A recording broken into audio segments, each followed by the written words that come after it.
Explain this 498A and explain what was the intent and the misuse of it. मतलब percentage wise क्या इतना हो रहा है कि इसको change करना चाहिए?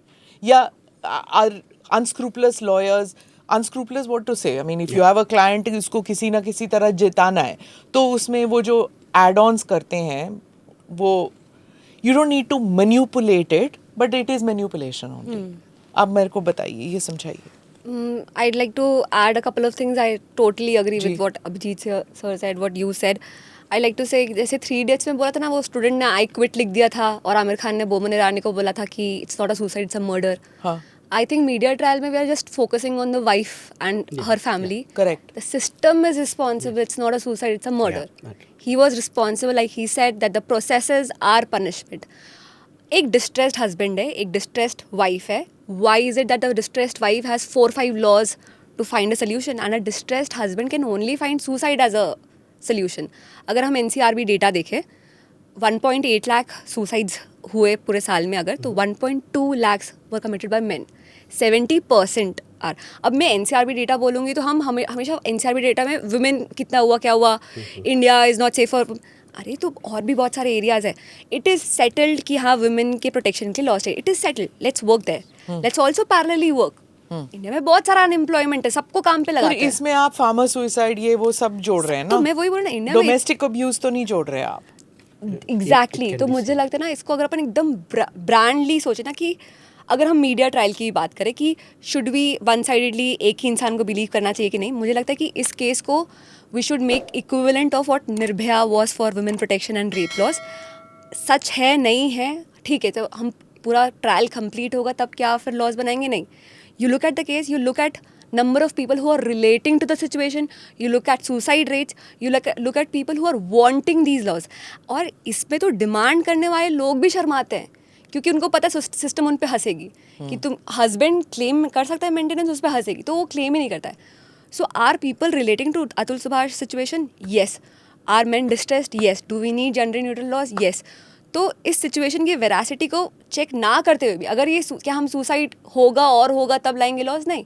लेट्स ब्रिंग लॉज ताकि सोसाइटी उस तरीके से एडजस्ट हो सके. Second, judicial processes needs a overhaul.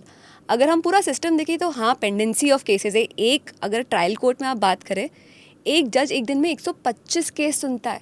आप एक कॉफ़ी ब्रेक लेके आएंगे, उतने देर में उसको 10 केसेस सुनने होते हैं. How do you predict him to do? और ये जो फैमिली कोर्ट्स हैं, तो फैमिली कोर्ट्स को सेटअप किया गया था स्पीडी जस्टिस के लिए. तो अगर नॉर्मली अगर मुझे डाइवोर्स के लिए फाइल करना है, किसी को भी डाइवोर्स के लिए फाइल करना है, तो वो आप जाओगे फैमिली कोर्ट में ताकि स्पीडी होए.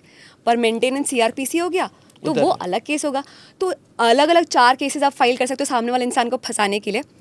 दूसरा, सुप्रीम कोर्ट के जजमेंट में बोला है कि एक तो नॉर्मल इमोशन में बोलूँगी, humans also understand that revenge is the truest form of emotion.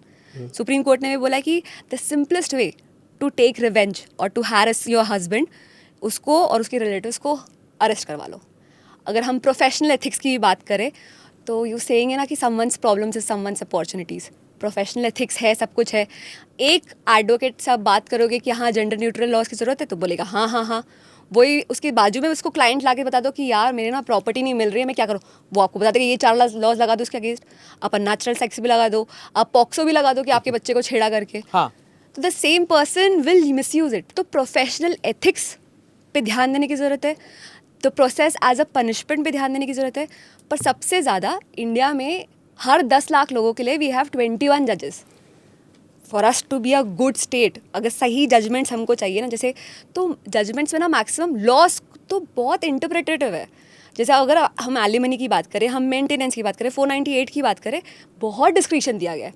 जैसे जो वो 2 करोड़ 3 करोड़ का एलिमनी माने, जज के पास डिस्क्रिशन है ना कैंसिल आउट करने के लिए. एलिमनी लॉज बहुत सिंपल बोलते हैं, 9 पॉइंट का सिस्टम है, 10 पॉइंट का सिस्टम है कि तुम देखो 25% आपको, ऐसा स्ट्रिक्ट फॉर्मूला नहीं है, पर अगर 25% एक मंथली इनकम से आप निकाल के सकते हो. If the wife is capable enough अपने आप को मेंटेन करने के लिए, तो वो डिनाई कर सकते हो. Do subscribe to the ANI Clips channel to get shorter versions of this podcast. Click here to watch the full episode.